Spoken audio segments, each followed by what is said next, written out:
Bismillahirrahmanirrahim. Assalamualaikum warahmatullahi wabarakatuh. Perkenalkan, nama saya Nur Asya Jamil dengan NPM 2486206084. Di sini saya akan menyampaikan presentasi yang berjudul dengan sistem peredaran darah pada manusia.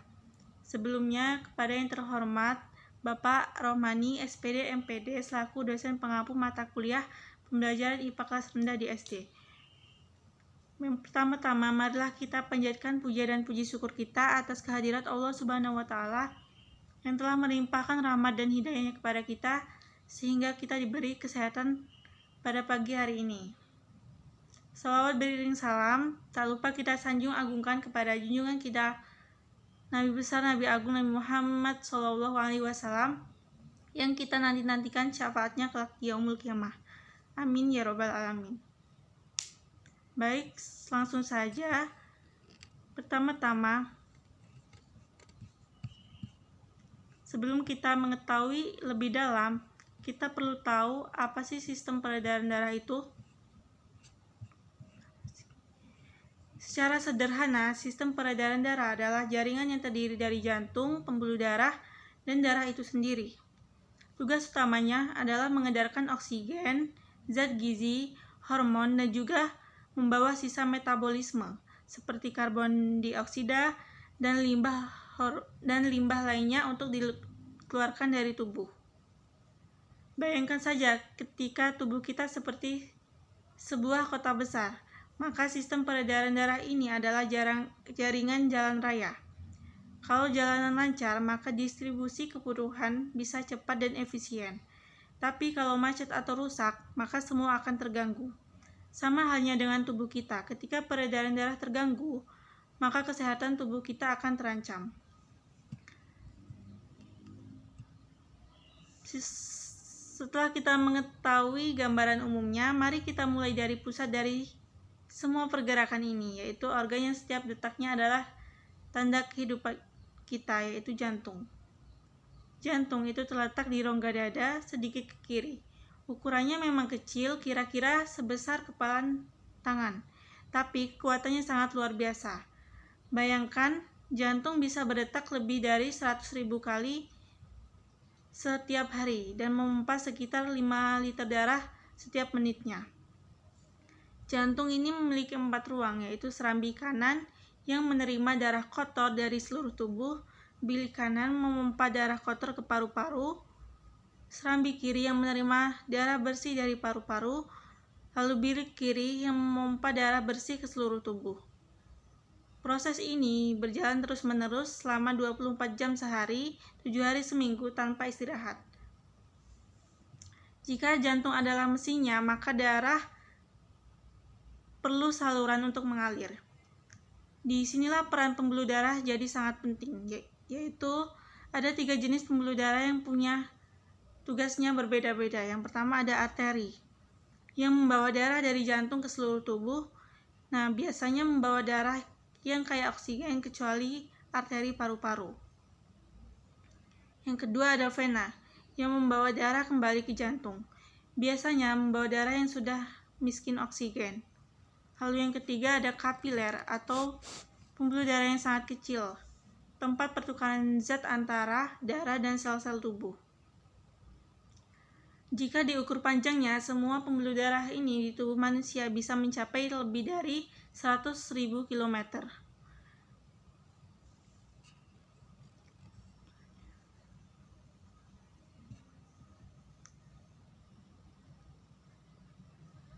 Di dalam pembuluh darah terdapat darah itu sendiri. Di dalam darah terdapat beberapa bagian, yaitu yang pertama sel darah merah atau eritrosit, yang mengandung hemoglobin dan bertugas membawa oksigen ke seluruh tubuh. Sel darah putih atau leukosit yang berperan dalam sistem kekebalan tubuh. Mereka adalah pasukan yang melawan virus, bakteri, dan kuman lainnya. Selanjutnya ada trombosit atau keping darah yang berfungsi membantu pembekuan darah ketika kita terluka, supaya darah itu tidak keluar terus-menerus. Selanjutnya ada plasma darah, yaitu cairan berwarna kekuningan yang membawa hormon, enzim, dan zat lain ke seluruh tubuh. Darah itu bukan hanya cairan merah biasa, tetapi ia adalah pembawa energi, pertahanan, dan informasi bagi seluruh tubuh kita. Setelah mengetahui bagian-bagiannya, sekarang saatnya kita memahami apa saja fungsi besar dari sistem peredaran darah ini.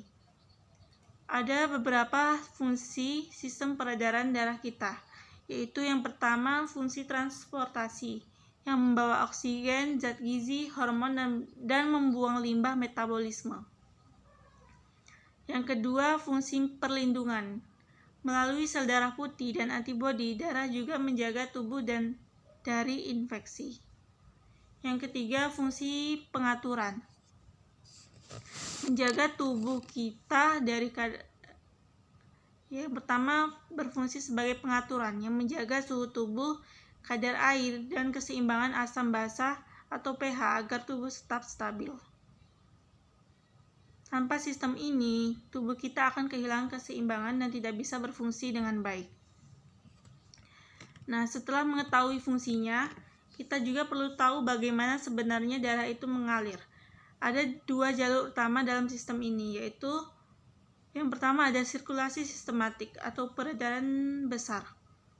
Darah ini dimulai dari bilik kiri jantung, dipompa ke seluruh tubuh, lalu kembali lagi ke jantung melalui serambi kanan, yang tujuannya memberi oksigen dan zat gizi ke seluruh tubuh.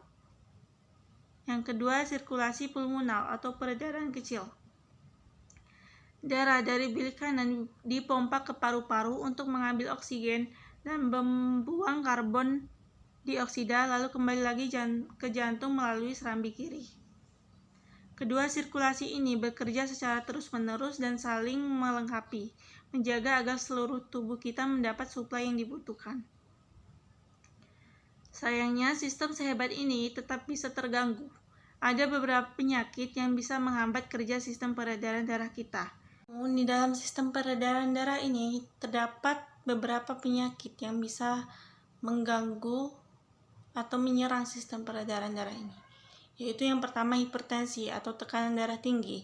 Ini adalah kondisi saat tekanan darah dalam pembuluh terlalu tinggi dan bisa merusak organ tubuh.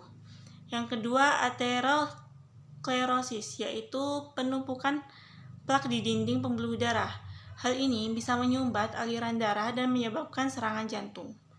Lalu yang ketiga, aneurisma aorta, yaitu pelebaran pembuluh darah besar yang bisa pecah sewaktu-waktu. Lalu yang keempat, varises, yaitu pelebaran pembuluh darah vena yang biasanya terjadi di kaki. Lalu yang terakhir, penyakit jantung koroner, yaitu akibat penyumbatan pembuluh darah di jantung. Maka penting bagi kita untuk menjaga pola makan, rajin olahraga, istirahat cukup, dan hindari rokok serta stres berlebihan. Mungkin itu saja. Dari semua yang sudah saya jelaskan, kita bisa simpulkan bahwa sistem peredaran darah adalah sistem kehidupan. Tanpa jantung, pembuluh darah, dan darah, tubuh kita tidak bisa bertahan hidup. Oleh karena itu, mari kita menjaga sistem ini dengan menerapkan gaya hidup sehat, seperti makan seimbang, minum air putih yang cukup, olahraga teratur, dan jangan lupa istirahat. Semakin kita cara tahu kerja tubuh kita, semakin besar pula rasa syukur kita atas nikmat kesehatan yang telah diberikan Allah Subhanahu wa Ta'ala. Sekian presentasi dari saya. Apabila ada salah kata, saya mohon maaf. Kepada Allah saya mohon ampun. Wassalamualaikum warahmatullahi wabarakatuh.